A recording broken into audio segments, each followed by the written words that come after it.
Olá, bem-vindos à primeira aula sobre o conteúdo do sistema respiratório. Vamos abordar conteúdos que podem ser acompanhados nas páginas 130 a 135 do manual. O sistema respiratório é constituído pelos seguintes órgãos. Portanto, em primeiro lugar, as fossas nasais, por onde entra o ar. De seguida, a faringe, que é um órgão comum ao sistema respiratório e ao sistema digestivo, como já vimos. A laringe, que é um órgão exclusivo do sistema respiratório, que faz ligação com a traqueia, um canal revestido por anéis de cartilagem incompletos que conduzem o ar até aos pulmões. Estão aqui assinalados os dois pulmões e o ar chega aos pulmões através dos brônquios. Portanto, a traqueia bifurca-se em dois brônquios. Por sua vez, os brônquios vão se ramificando em bronquíolos cada vez mais finos até se atingirem os alvéolos pulmonares, que são uma espécie de sacos de ar.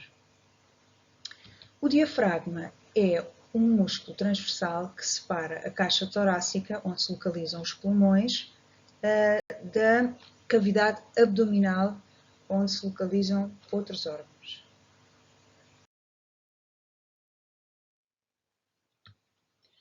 O sistema respiratório é então formado pelo conjunto dos pulmões, localizados no interior da caixa torácica, e as vias respiratórias. As vias respiratórias são o conjunto de todos os canais responsáveis pela condução do ar até aos alvéolos pulmonares, dentro dos pulmões, e são, por ordem, as fossas nasais, a faringe, a laringe, a traqueia, os brônquios e os bronquíolos. Em síntese, os órgãos do sistema respiratório são as fossas nasais, que são duas cavidades revestidas por uma mucosa que tem como função aquecer, umedecer e filtrar o ar de poeiras e micróbios. Esta função é muito importante e é por isso importante que a respiração se faça pelo nariz, principalmente a inspiração, porque este tecido rico em muco que cobre a membrana das fossas nasais permite que o ar fique aquecido, umedecido, para que proteja os próprios pulmões e também filtrado de poeiras e de micróbios, até certo ponto, naturalmente. A faringe é um canal muscular que faz a ligação entre as fossas nasais, que acabámos de ver, e a laringe, que já é um órgão exclusivo do sistema respiratório. Portanto, a faringe é partilhada pelos dois sistemas, o respiratório e o digestivo. Corresponde aqui à parte de trás da nossa boca também. A laringe segue-se à faringe e tem como função também, para além da condução do ar, é na laringe que estão localizadas as cordas vocais e então é aí que é produzida também a fala. A traqueia, como já vimos, é um tubo de anéis cartilagíneos que são incompletos, no entanto, eles são importantes para manter a função da desobstrução da passagem do ar e daí a importância destes anéis cartilagíneos. E é importante também o facto de, internamente, a traqueia ser revestida por células ciliadas e células produtoras de muco. Os pulmões são órgãos de aspecto esponjoso constituídos por milhões de alvéolos pulmonares, os tais saquinhos até onde o ar chega, para que aí se façam as trocas gasosas, e por isso vocês veem na figura os alvéolos pulmonares rodeados de capilares sanguíneos para que se possa fazer as trocas gasosas, ou seja, que o sangue possa libertar o seu dióxido de carbono e receber o oxigênio do ar. Os pulmões estão protegidos por uma membrana que é a pleura. Os brônquios são então formados pela bifurcação da traqueia e cada brônquio dirige-se para um pulmão. Os brônquios vão se ramificando em canais cada vez mais finos, os bronquíolos, que são então de calibre menor e que na sua extremidade vão ter os sacos alveolares. Os alvéolos pulmonares são então as câmaras, estes pequenos saquinhos, com paredes muito finas e que estão na proximidade sempre dos capilares sanguíneos para que se possa fazer as trocas gasosas, a chamada hematose pulmonar. Agora vamos abordar as funções do sistema respiratório. A principal função do sistema respiratório é, portanto, poder fornecer ao nosso organismo o oxigênio necessário para o funcionamento de todas as nossas células, garantir que as células têm acesso ao oxigênio, que é tão importante para o seu metabolismo, e ao mesmo tempo libertar o dióxido de carbono, que é um produto da excreção celular e é transportado pelo sangue até aos pulmões para que seja libertado.